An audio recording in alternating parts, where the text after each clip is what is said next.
Noah is teaching us something really powerful. What he is teaching is, తన ఓడలోంచి బయటకు వచ్చినప్పుడు it is again a new beginning కదా. తన జీవితానికి, ఈ లోక సృష్టికి అంతటికి కూడా అది ఒక కొత్త ప్రారంభము. నోవాహు మనకి ఏం టీచ్ చేస్తున్నాడంటే, ప్రతి కొత్త ప్రారంభము ఆరాధనతోనే ప్రారంభం అవ్వాలి. హల్లెలూయా. నమ్మిన వారు హల్లెలూయా చెప్పండి. ప్రతి కొత్త ప్రారంభము ఆరాధనతోనే ప్రారంభం అవ్వాలి.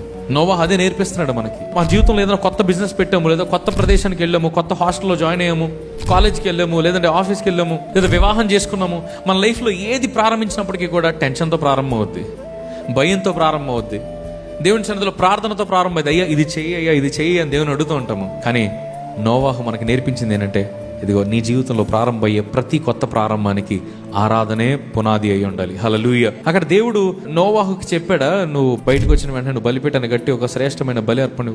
నో. దేవుడు అడగల.